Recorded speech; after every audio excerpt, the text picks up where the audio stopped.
In the last weeks, extreme cold combined with blackouts has hit the Northern Hemisphere, USA, Europe, Ukraine, Canada, wherever cold, infrastructure and bad luck meets.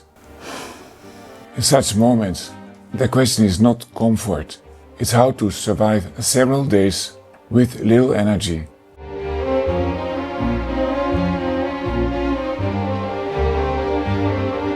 Hi, Norbert here. I'm energy engineer. In video number 128, I explain how to have energy during a long freezing blackout, like -5 degrees Celsius outside and 3 days without electricity inside. This video and the free PDF is not only for preparing, but also when it just happens. Rather than giving you only ready-to-apply solutions, I want also that you are thinking, that your own thinking makes you strong in this challenge. I'm energy engineer more than 3 decades, and today I want you to give a push in the right direction. A few tricks, because you are in a hurry, but also principles, because the emergency may go on, and the fragility of the grid is going to last. I want to share 3 principles. They are more powerful than tricks, because you can apply them in many situations. And just like a Swiss knife, you have it always with you, just like your brains. I introduce them briefly, for now without examples. 1. Use electricity only for low power essentials. And then the second, use fuel for heat, not electricity. And number 3, limit the energy consumption in time and in space. That's a Pareto rule for maximum value from scarcity.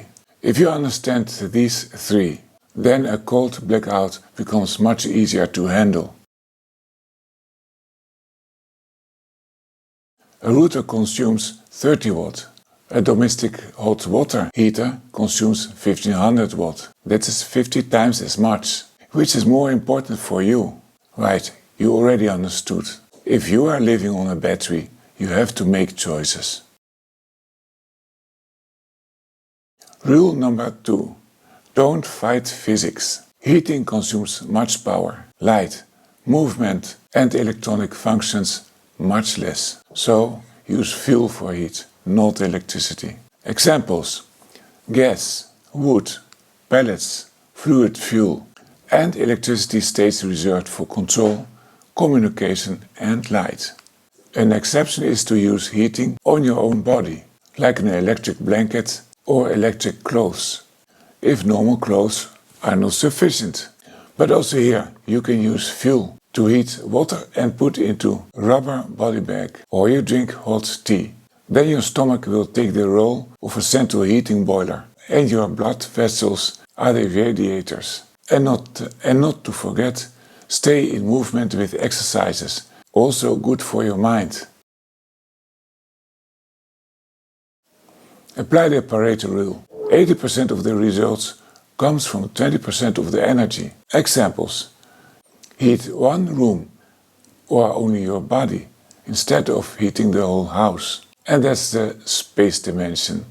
Now the time dimension: use the devices only when needed, then switch off. Apply this also to routers. Those 30 watts times 24 hours is equal to 3/4 of a kilowatt hour. And that's enough to discharge a car battery onto a dangerously low level.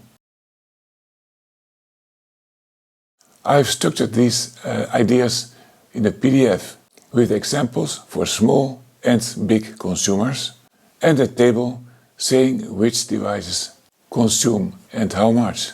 This PDF will deal with 2 situations. 1. You are not prepared very well, and now you are in this situation. And 2. It didn't yet happen, but you understand that it may happen. You'll find the link in the description. I'm also writing a techno-thriller, The Global Fall of Voltage, that describes in an exciting story the things that can happen when cold meets blackouts, and how normal citizens choose the road of independence.